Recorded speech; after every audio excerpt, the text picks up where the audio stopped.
মধ্যপ্রাচ্যে উত্তেজনা বাড়ার কারণে মারাত্মকভাবে প্রভাবিত হয়েছে লেবাননের প্রধান পর্যটন শহর সাইদা। স্থানীয় বিক্রেতা এবং কর্মকর্তারা বলছে সেখানকার ব্যবসায়িক কার্যক্রম উল্লেখযোগ্যভাবে হ্রাস পেয়েছে। 2023 সালের 8 অক্টোবর থেকে লেবাননের সশস্ত্র বাহিনী ফিলিস্তিনের স্বাধীনতাকামী সংগঠনের সশস্ত্র বাহিনীর সাথে একাত্মতা প্রকাশ করে।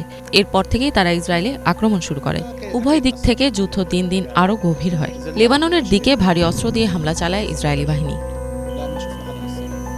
ভূমধ্য সাগরের উপকূলীয় অঞ্চলে অবস্থিত লেবাননের সাইদা শহর গুরুত্বপূর্ণ পর্যটন কেন্দ্র হিসেবে পরিচিত এই শহরটিতে আন্তর্জাতিক দর্শনার্থীদের বেশ আনাগোনা ছিল।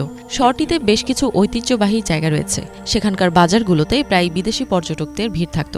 তবে বর্তমানে বিদেশি পর্যটকরা বলতে গেলে খুবই কম আসছে, যার কারণে ইতোমধ্যে অনেক দোকানপাট বন্ধ হওয়ার দ্বারপ্রান্তে পৌঁছেছে।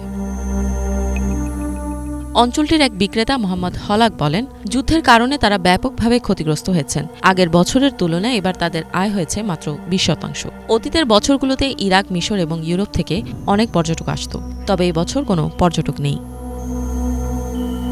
সাইদা পৌরসভার সভাপতি হাজিম বাদি বলেন, এখানকার রাস্তাঘাট বেশ ফাঁকা। সাইদাতেও বোমা হামলা হয়, যদিও সাইদা এবং তার আশেপাশে প্রায় 2,80,000 মানুষের বসতি রয়েছে।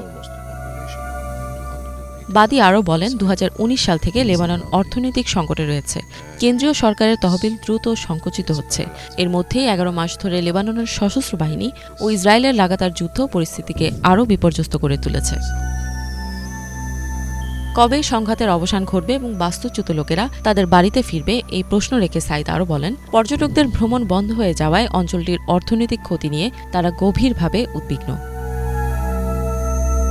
ইফাত জাহান, বাংলাভিশন।